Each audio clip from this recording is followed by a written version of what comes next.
Jake Miller stood on the bridge of his ship and watched the stars. He was the captain of the UES Discovery, a human exploration ship. For 3 years, they had been looking for new worlds and new life in space. Today felt different. Today, something big was about to happen. "Captain," said Lisa Brown, his second officer, "we are picking up strange signals.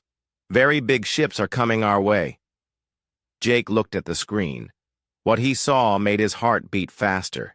Huge alien ships were moving toward them. These ships were 10 times bigger than any human ship. They looked like metal cities floating in space. "How many ships?" Jake asked. 15 big ones, Captain." "Maybe more coming behind them," said Pete Collins from his seat at the controls. Jake had trained for this moment his whole life. First contact with aliens. But he never thought the aliens would have such powerful ships. The human fleet was small compared to this. "Send a message," Jake said. "Tell them we come in peace. We are explorers from Earth." The alien ships stopped moving. They formed a circle around the Discovery. Jake could see weapon ports on their hulls. These aliens were ready for war. "Captain, they are sending a message back," Lisa said. "It's in our language somehow." A deep voice filled the bridge. It sounded like thunder. "Human ship, you will follow us. Do not try to run. Do not try to fight. Your weapons are toys to us." Jake looked at his crew. They were scared but ready to follow orders. "Tell them we will come with them," he said. The alien ships began to move. The Discovery followed them to a huge space station. It was bigger than any city on Earth. Thousands of alien ships moved around it like busy insects. As they got closer, Jake saw other ships. These were not alien ships. They looked like they came from different worlds. Some were broken, some looked very old. Jake began to understand. These aliens had conquered many other species. "Dock your ship in Bay 47, the voice said. "Captain Jake Miller, you will come aboard our flagship. Come alone." "Captain, I don't like this," Lisa said. "What if it's a trap?" Jake put his hand on her shoulder. "If they wanted to kill us, we would already be dead. I have to go. Take care of the ship." Jake put on his best uniform and walked to the docking bay. The alien ship was massive inside. The walls were covered with strange metals that seemed to glow. Tall alien soldiers met him at the door. They looked like humans, but were much bigger. Their skin was gray and their eyes were yellow. They walked through long hallways filled with pictures and statues. Jake saw images of many different alien species. Some looked friendly, others looked dangerous. All of them looked defeated. The throne room was enormous. The ceiling was so high that Jake could not see the top. Gold and silver covered everything. Crystals that gave off their own light hung from the walls, and in the center of it all sat the Alien King. King Vorthak was 3 times bigger than any human. His skin was dark gray and covered with scars. He wore a crown made from some kind of black metal. His yellow eyes stared at Jake like a hunter looking at prey.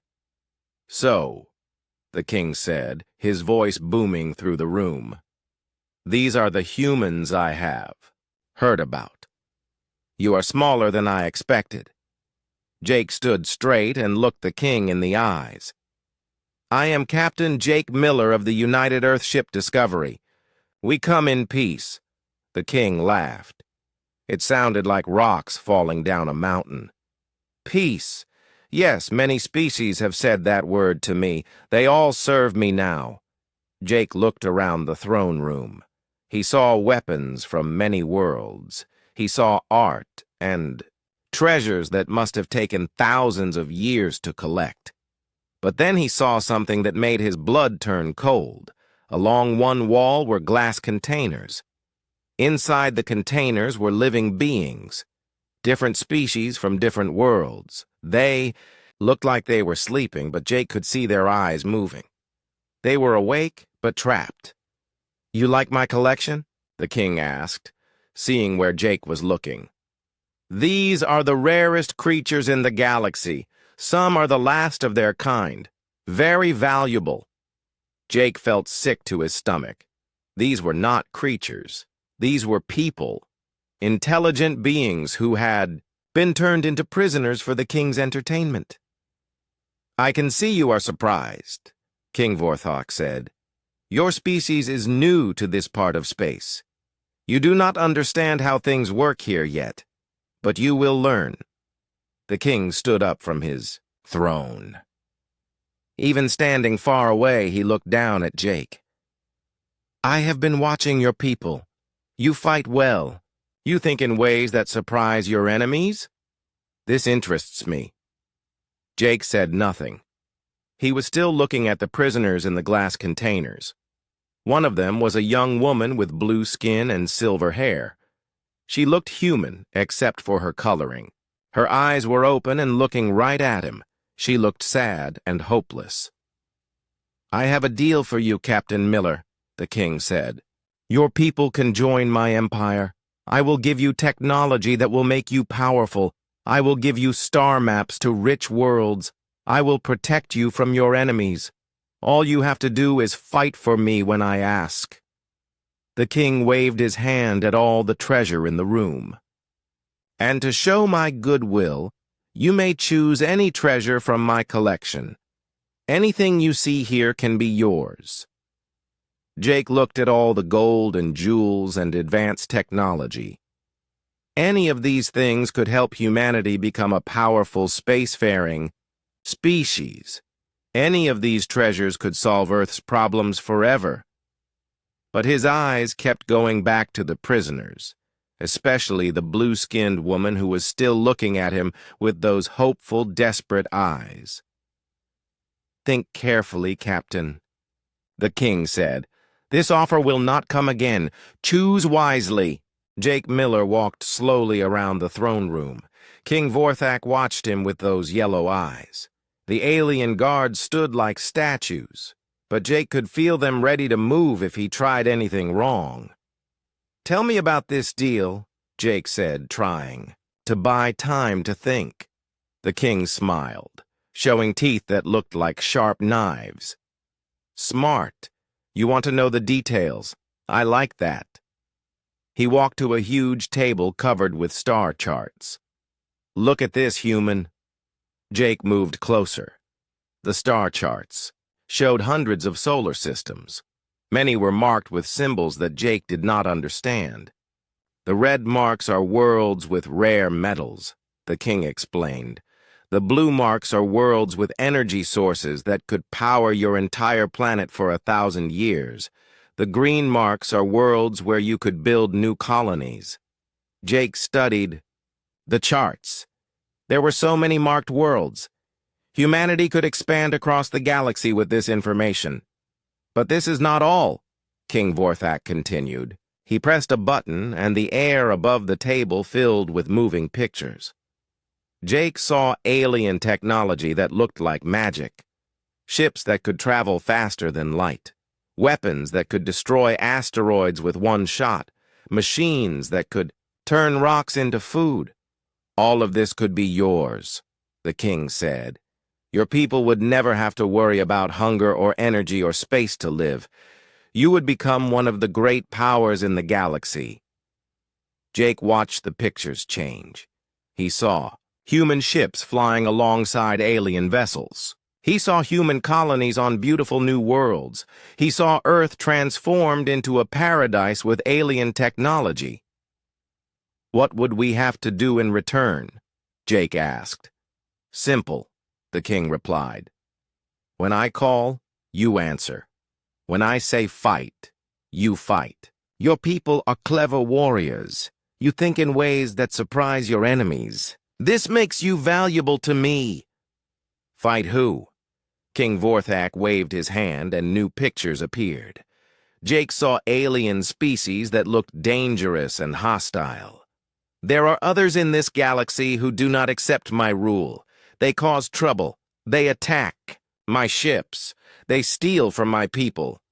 You would help me deal with these problems. Jake looked at the pictures more carefully. Some of the enemies looked peaceful. Some looked like they were just trying to defend their homes. These people you want us to fight. What did they do wrong? They exist without my permission, the king said simply. In this part of space, I am the law. Those who do not accept this must be taught or removed. The words made Jake feel cold inside. This was not about justice or protection. This was about conquest and control. Now, the king said, changing the subject, let me show you my treasure room. You must choose your gift. They walked through a doorway into another enormous room. Jake had never seen so much wealth in one place. Mountains of gold coins reached toward the ceiling. Crystals bigger than cars glowed with their own light.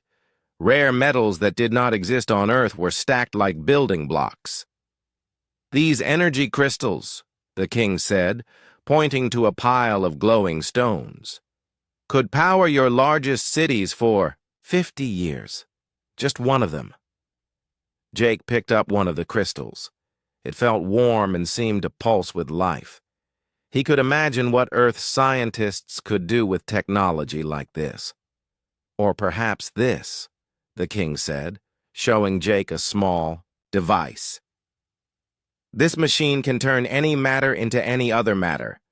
Lead into gold, rock into food, water into fuel. Jake stared at the device. With something like this, humanity could solve every resource problem they had ever faced. They walked deeper into the treasure room. The king showed Jake weapons that could cut through any material, computers that could think faster than 1,000,000 human minds, medical devices that could cure any disease and extend human life for centuries. All of this could be yours, Captain Miller, the king said. Choose anything. Consider it a gift between friends. But Jake's attention was not on the treasure. At the far end of the room, he could see more glass containers, more prisoners. He walked toward them, and the king followed. There were dozens of them. Different species from different worlds. Some looked like humans, others were very different. But all of them were clearly intelligent beings. All of them were trapped. Jake stopped in front of one container. Inside was the blue-skinned woman he had seen in the throne room. She looked young, maybe 25 in human years. Her silver hair moved in the liquid that filled her container. Her eyes were open and looking right at him. Ah, the king said, noticing where Jake was looking. You have good taste. That is Luna of the Lyrian people. Very rare, very beautiful. Jake read the information plate on the container. It said Luna had been captured 200 years ago. 200 years of being trapped in that small space. Is the last of her kind, the king continued. Her people had special mental powers. They could move things with their thoughts. They could speak mind to mind. Very useful abilities. Where are the rest of her people? Jake asked, though he was afraid he already knew the answer. Gone, the king said with no emotion. They would not serve me willingly, so they chose to die fighting instead, all except her. She was too valuable to waste in battle. Jake stared at Luna. She blinked once, very slowly. He realized she was trying to communicate with him. She was telling him she was still alive, still aware, still hoping. She has been my prize specimen for 2 centuries, the king said proudly. She refuses to use her powers for me. But she is too valuable to kill. So she waits. Perhaps one day she will change her mind. Jake felt anger growing inside him. This was not a specimen or a prize. This was a person, a woman who had been robbed of her life and her freedom for 200 years. "So, Captain Miller," the king said, spreading his arms wide, "what do you choose? The energy crystals? The matter converter? Perhaps some of the advanced weapons? Or maybe you prefer the star charts and the promise of new worlds?" Jake looked around the treasure room one more time. He saw wealth beyond imagination. He saw technology that could transform humanity forever. He saw the chance to make his people one of the great powers in the galaxy. Then he looked back at Luna. She was still watching him with those desperate, hopeful eyes. "I know what I want," Jake said quietly. "Excellent," the king boomed. "What treasure do you choose?" Jake pointed directly at Luna's container. "I want her." The treasure room became completely silent. King Vorthak stared at Jake as if he had said something impossible. The guards moved closer, their hands reaching for their weapons. "I'm sorry," the king said slowly. "I think I did not understand you correctly. What did you say you wanted?" Jake pointed at Luna again, his hand steady and his voice clear. "I want her. I want you to set her free." The silence in the treasure room lasted for what felt like forever. King Vorthak's yellow eyes grew wide with surprise. The alien guards looked at each other confused. No one had ever made a request like this before. "You want the specimen?" the king asked slowly, as if he could not believe the words. "Her name is Luna," Jake said firmly. "And yes, I want you to set her free." King Vorthak began to laugh. It started as a low rumble and grew into a roar that echoed off the walls. "Free? You want me to give you a creature worth more than a dozen star systems and then set it free?" "She's not a creature," Jake replied. "She's a person, a living, thinking being who has been trapped for 200 years. That's wrong." The king stopped laughing. His face grew dark and angry. "Wrong! You dare to tell me what is wrong? I am King Vorthak. I have conquered 100 worlds. I decide what is right and wrong in my empire." "Not for me, you don't," Jake said. He was scared, but he kept his voice steady. "Where I come from, we don't keep people in cages for entertainment." The alien guards moved closer. Their weapons were now in their hands. Jake could see they were ready to kill him if the king gave the order. "Captain Miller," the king said, his voice now cold and dangerous. "I think you do not understand your situation. You are on my ship, surrounded by my fleet. Your little ship and crew are completely under my power. You should choose your words more carefully." Jake looked around the room. He was outnumbered and outgunned. His ship could not fight this entire fleet. But he thought about Luna, trapped for 2 centuries, and he knew he could not back down. "I understand perfectly," Jake said. "You have all the power here. You could kill me and my crew without any trouble, but that doesn't make keeping intelligent beings as prisoners right." King Vorthak stared at Jake for a long moment. Then he walked to Luna's container and put his huge hand on the glass. "This creature is worth more than your entire planet. She has powers that could change the balance of war in this galaxy. And you want me to just give her away?" "Yes," Jake said simply. "Why?" the king demanded. "She is not your species. She is not your friend. You do not even know her.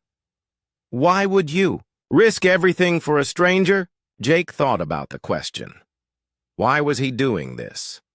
He could take the energy crystals and help all of humanity.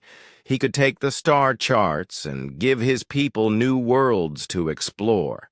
He could take the advanced technology and make Earth a powerful planet. But every time he looked at Luna, He saw something that was more important than power or wealth. He saw someone who needed help. Because it's the right thing to do, Jake said finally. Where I come from, we believe that all intelligent life has value. We believe that freedom is more important than power. We believe that helping others is more important than helping ourselves. The king shook his head in disbelief. Your species is even stranger than I thought. You would give up riches beyond imagination for a creature that cannot help you in any way. She's not a creature, Jake said again. And yes, I would. King Vorthak began to pace around the room. His heavy footsteps echoed like thunder. No species has ever surprised me like this. Usually, when I offer treasure, they take the most valuable thing they can carry. They think only of themselves and their own people. He stopped in front of Jake again. But you humans seem to think differently. This interests me. It also confuses me. The king walked to a control panel and pressed several buttons. Suddenly, more containers became visible throughout the room. Jake had not seen them before because they had been hidden behind walls that could move. Look around you, human, the king said. I have specimens from 50 different worlds, creatures with amazing abilities, the last survivors of species that no longer exist, each one worth more than your entire solar system. Jake walked among the containers, looking at the beings trapped inside. He saw a creature covered in golden fur who seemed to glow with inner light. He saw a being made of what looked like living crystal. He saw others that were so alien he could not even guess what they were. But they all had one thing in common: their eyes. Every one of them had eyes that showed intelligence, awareness, and pain. These are not specimens, Jake said, his voice filled with anger. These are people. Each one of them had a life, a family, dreams, hopes, and you've turned them into decorations for your collection. They are the spoils of conquest, the king replied. The strong take from the weak. This is the way of the universe. Not my universe, Jake said firmly.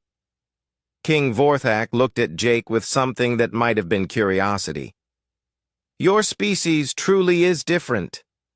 Tell me, Captain Miller, if I were to release this one specimen, what would you do with her? Give her a choice, Jake said. Let her decide where she wants to go and what she wants to do with her life.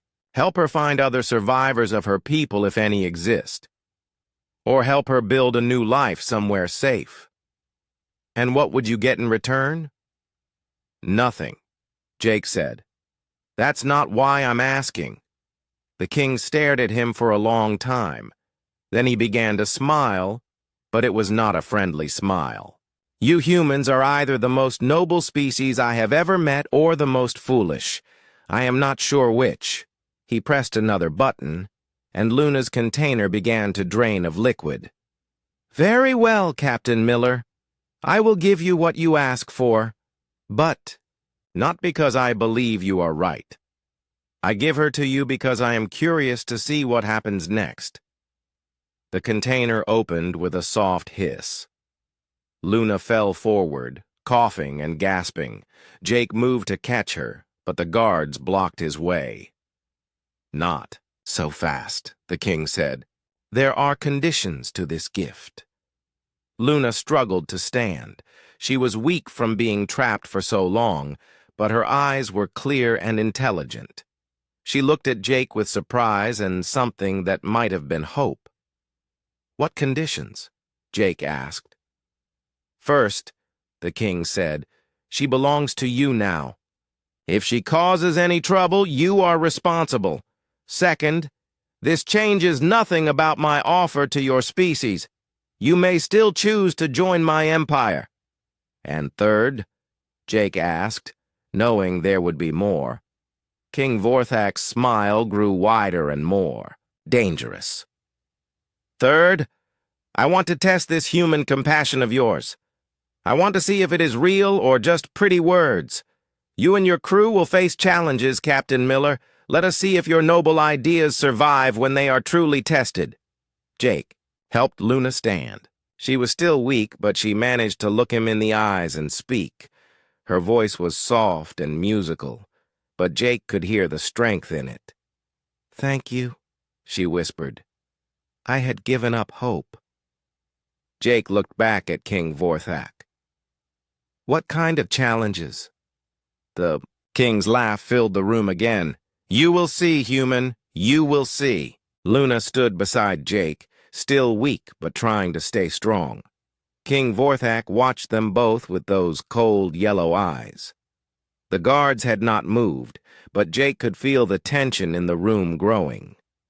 "Before we begin your test," the king said, "let me tell you who you have chosen to save." He walked to a wall covered with pictures and pressed a button.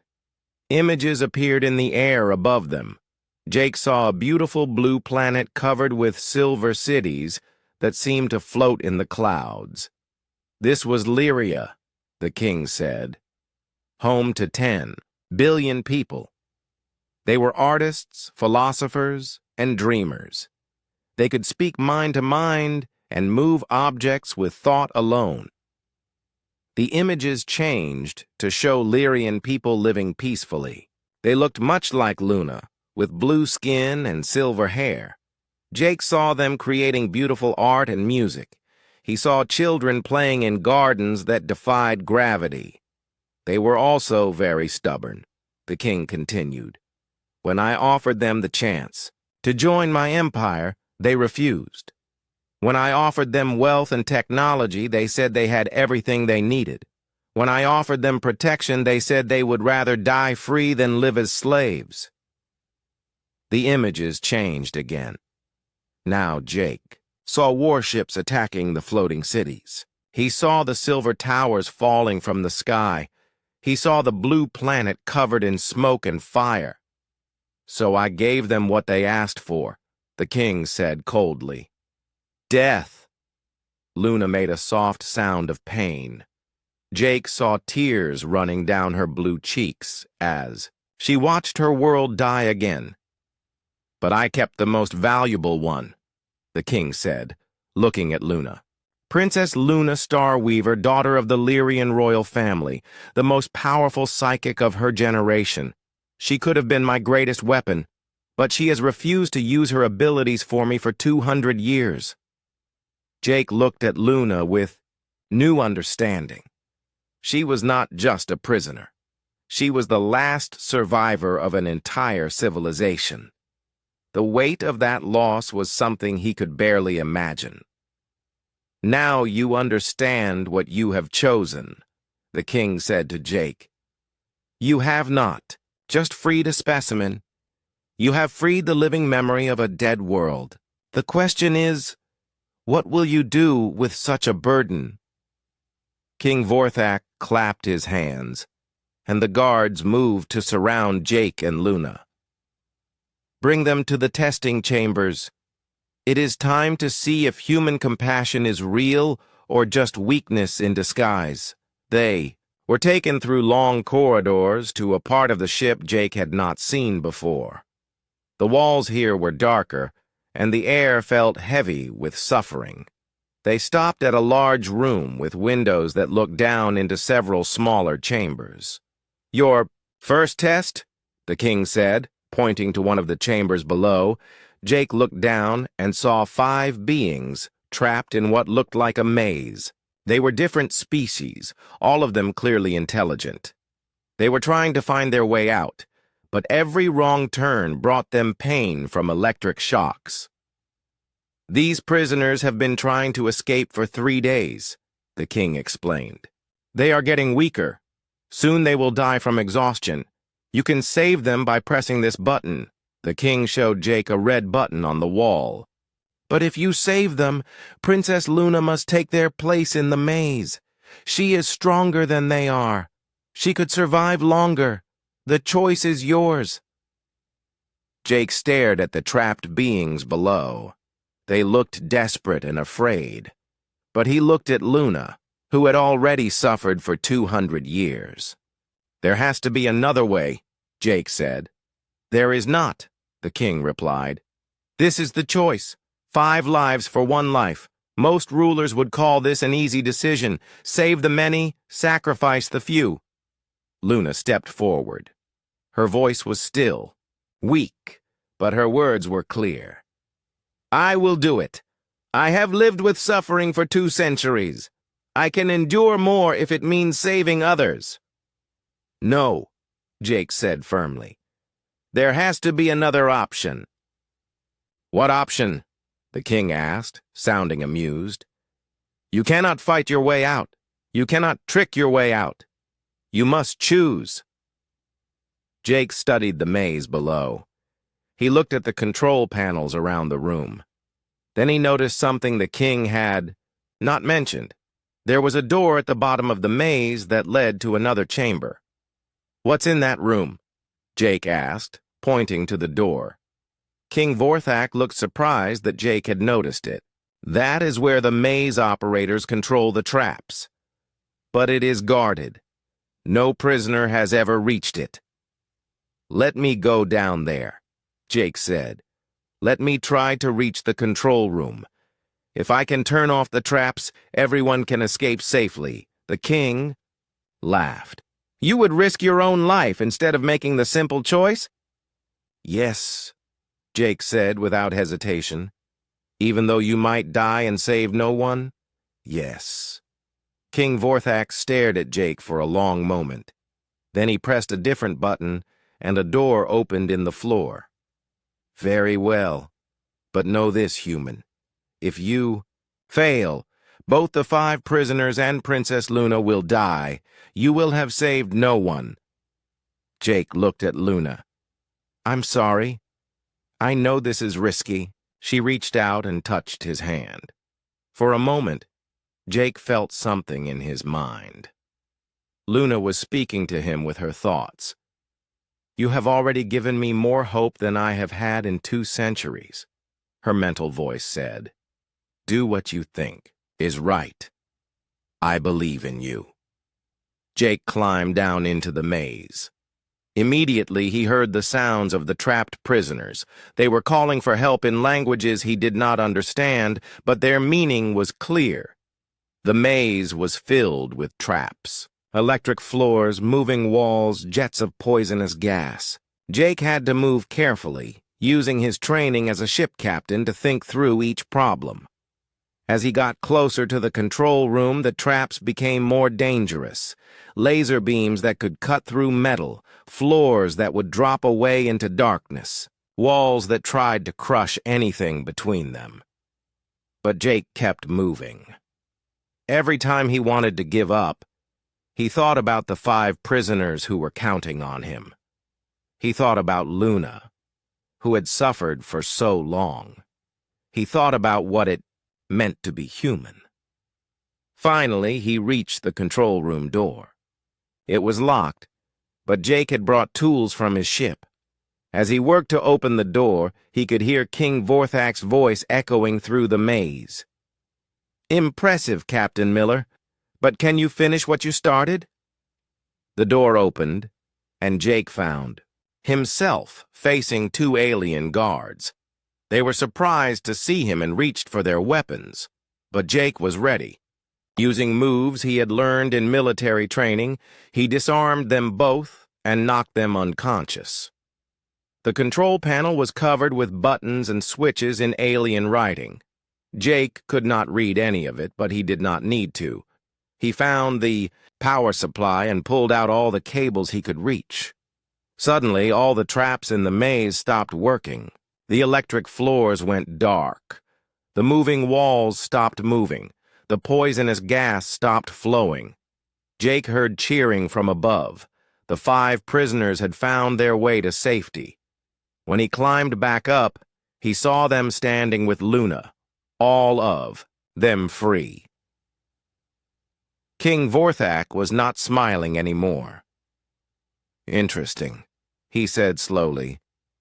"You chose the most difficult path, risked your own life, and somehow succeeded. This was not expected. Maybe that's the difference between humans and your empire, Jake said. We don't give up when things get difficult, we find another way. The king nodded slowly. Perhaps, but this was only the first test, Captain Miller. There are more challenges ahead. Each one will be harder than the last. Let us see if your noble nature survives when the stakes are even higher. Jake looked at Luna and the 5 freed prisoners. They were all looking at him with gratitude and hope. He knew the king was right. This was just the beginning. But he also knew that he had made the right choice. Bring on your next test, Jake said. We're ready. King Vorthak led Jake, Luna, and the freed prisoners to another part of his massive ship. This area was different from the rest. The walls were covered with screens showing different parts of the galaxy. Jake could see hundreds of worlds, thousands of ships, millions of beings all under the king's control. Welcome to my command center, the king said. From here, I control an empire that spans half the galaxy. And from here, I will give you your final test. Jake looked around the room. Alien officers worked at control stations, managing the king's vast empire. Some of them were watching Jake with curiosity. Others looked angry that he had freed the prisoners. Your previous tests were about individual choices, King Vorthak continued. Save 5 beings or 1. Risk your life or play it safe. These were small decisions. Now I will show you what real power means. The king pressed a button, and the main screen showed a solar system with several planets. One of the planets looked green and blue, covered with cities and life. The Zentari system, the king announced, home to 8 billion people. They have been part of my empire for 50 years, paying tribute and following my laws. But lately, they have been causing trouble. Images appeared on the screen showing protests on the planet. Jake saw crowds of people holding signs and marching in the streets. They looked peaceful, but determined. They want independence, the king explained. They think they no longer need my protection. They think they can govern themselves. This is unacceptable. More images showed Zentari ships leaving their system, carrying what looked like refugees. They are trying to evacuate their people to other worlds. They think they can escape my reach. Jake felt a cold fear growing in his stomach. He could. Guess what was coming next? Here is your final test, Captain Miller, the king said, turning to face him. I am going to destroy the Zentari system as an example to others who might think about rebellion. But I will give you a choice. The king walked to a control panel covered with red buttons. You can save Princess Luna and leave my ship right. Now, take her back to your people. Live in peace. I will even give you some of the treasure from my collection as a reward for entertaining me. Jake looked at Luna. She was watching him with those intelligent eyes, but he could see she already knew what the choice would be. Or, the king continued, you can try to save the Zentari people. But if you choose this path, you will be declaring war on my empire, your small ship against my entire fleet. You will die, and Princess Luna will become my prisoner again, and the Zentari will still be destroyed. There has to be a third option, Jake said, just as he had before. King Vorthak smiled, but this time it was different. There was something almost sad in his expression. Actually, there is. But you will not like it. The king pressed another button, and more screens came to life. These showed other parts of his empire. Jake saw alien faces he had not seen before. Some looked worried. Others looked angry. You see, Captain Miller, your actions have caused quite a stir in my empire. Word has spread about the human who chose a prisoner over treasure, about the captain who risked his life to save strangers. Some of my subjects are starting to ask uncomfortable questions. One of the screens showed a group of alien commanders arguing with each other. Jake could not understand their language, but he could see they were upset about something. "Half of my generals think you are a fool," the king explained. "The other half think you are dangerous. Some of my subjects are starting to wonder why their king keeps prisoners for entertainment. Others are asking why we destroy worlds instead of helping them." Jake began to understand. "You're losing control." "Not losing," the king said firmly, "but challenged. For the first time in centuries, my people are questioning the way we do things, and it is all because of your human ideas about compassion and freedom." Luna stepped forward. When she spoke, her voice was stronger than before. "What are you really offering us?" King Vorthak looked at her with something that might have been respect. "Smart question, Princess. Here is the third option. Captain Miller can stay here and help me transform my empire. Teach my people these human ideas about morality and justice. Help me change from a conqueror to what is your word? A leader." The room became very quiet. Every alien in the command center was listening now. In exchange, the king continued, "I will free all the prisoners in my collection. I will stop destroying worlds that ask for independence. I will try to build something better than an empire built on fear." Jake stared at the king in amazement. "You're serious?" "I am old, Captain Miller. I have been king for 800 years. I have conquered countless worlds and collected more treasure than any being in history. But I have never seen anything like what you showed me today. Compassion that is stronger than greed. Courage that chooses the difficult path over the easy one. Honor that values others more than yourself." The king sat down in his throne, and suddenly he looked very tired. "Perhaps it is time for change. Perhaps there is a better way to rule than through fear and violence." Jake looked around the room. Some of the alien officers were nodding in agreement. Others looked angry or confused. This would not be easy. "What about the Zentari?" Jake asked. "They will be allowed to choose," the king said. "Independence or membership in a new kind of empire.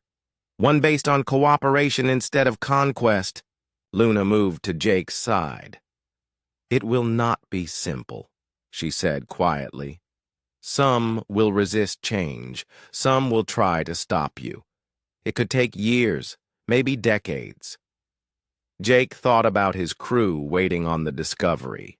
He thought about Earth and humanity's first contact with an alien empire. He thought about all the prisoners who could be freed and all the worlds that could be saved. "If I stay," Jake said slowly, "what happens to my crew?" "They return to Earth," the king replied, "with some treasure and technology as gifts. They tell your people about this alliance. Perhaps in time, humanity can help us build something better." Jake looked at Luna again. "What do you want to do?" She smiled for the first time since he had met her. "I want to help. For 200 years, I have dreamed of stopping the suffering I have seen. Now we have a chance to make that dream real." Jake took a deep breath and made his decision. "All right, King Vorthak. I'll stay, but I have conditions of my own." "Name them." "All prisoners are freed immediately. No more collecting intelligent beings. No more destroying worlds without giving them a choice. And we start building something that serves all people, not just the strong." King Vorthak stood up from his throne. For the first time, He looked like a leader instead of a conqueror. Agreed. But I warn you, Captain Miller, this will be the hardest thing you have ever done. Are you ready for that challenge? Jake looked around the command center one more time. He saw the screens showing countless worlds and billions of beings who could have better lives. He felt Luna's hand touch his arm, lending him strength. "I'm ready," he said. 6 months later, Jake stood on the bridge of a new kind of ship. It was built with both human and alien technology, crewed by beings from many different worlds. Luna was beside him, helping to coordinate relief efforts for worlds that had been damaged by the old empire. The transformation was not complete. There were still those who resisted change. There were still problems to solve and conflicts to resolve. But every day brought progress. Every day brought hope. King Vorthak had kept his promise. The prisoners were free. The destroyed worlds were being rebuilt. The Empire was slowly becoming something better, and it had all started with a simple choice. When offered gold, Jake had pointed at a girl imprisoned for 200 years and said, "I want her." Sometimes the most powerful thing you can do is choose what is right over what is easy. Sometimes compassion is stronger than conquest. Sometimes one person making one good choice can change everything. Jake smiled as he watched the stars ahead. There was still much work to do, but for the first time in centuries, the galaxy had hope.